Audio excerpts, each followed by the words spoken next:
My name is Bill, and I run a company called VertiRack Manufacturing Company, who started out making vertical ladder racks for the side of trade vehicles, and then that morphed into making surfboard racks and SUP racks and kayak racks. I have a machinist background. I worked for a company called Rockwell International back in a long time ago, and worked in their prototype and high response department. So I learned to be a machinist. Fast forward to 2005, and I bought a new box truck for my general contracting business. Well, I needed a ladder rack for it. And the truck is 10'6" tall and has a fiberglass roof. I'm not very graceful, so I'd probably fall through the roof or fall off the truck. So I wasn't very enthusiastic about putting the ladders on the roof, so I decided I wanted something to go on the side. At that time, I spent 9 months searching the internet, different manufacturers, different truck upfitters, and something like that for a side mount ladder rack to fit on a box truck. As far as I could tell, nothing existed. So I designed one, and VertiRack was born. That took off. There was definitely a need for that. That's grown. Probably about 5 years into it, I got a call from an RV dealer in Florida who was selling an RV to some surfers, and he wanted to know if he could put surfboards on our ladder rack. And I thought about it, and thought about what the surfboard construction is like, and I said,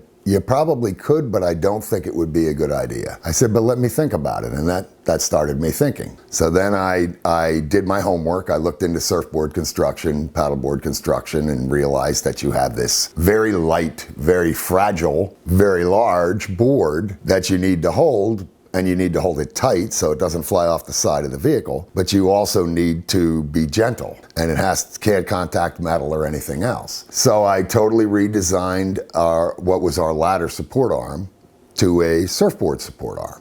And I think I took everything into consideration as far as shapes of boards, different thicknesses, and everything else. And then I added a different strap and a pad to keep it off of the metal. I think I covered all the bases. I'm very proud of the design. And that was the original. That was a bolt-on. So that was, if you want to drill 4 holes in the side of your vehicle, you can put this on your vehicle. So a few years after that, and probably about 3 years ago now, maybe a little longer, a fella with a Sprinter RV contacted me and asked if there was any way that we could use the roof track, the C-rail they call it, on the roof of the Sprinter to attach the rack. And I said, yeah, I've been thinking about that because I knew about the C-rails, but we still needed a way to attach it down at the bottom without drilling holes in the van. I had heard of a company that made vacuum cups. They actually make their own bike racks and some other things. I'll give them a plug. We use Sea Suckers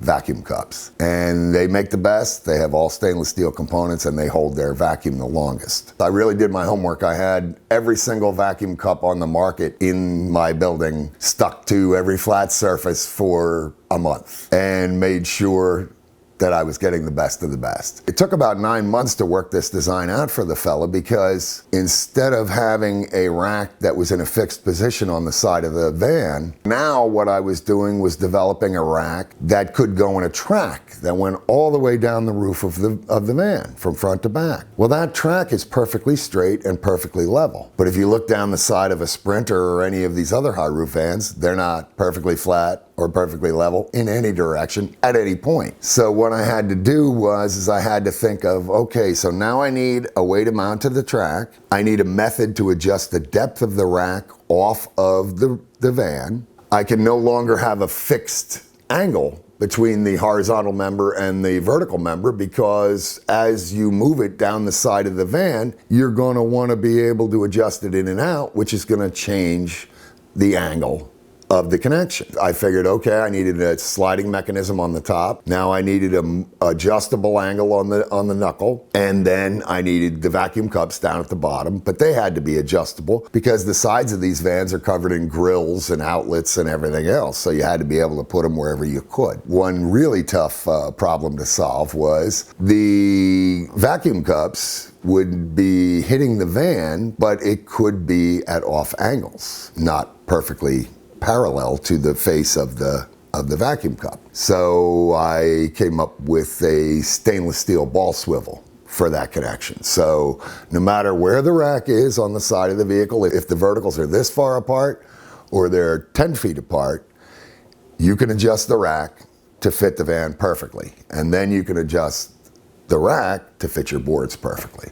Really worked out well.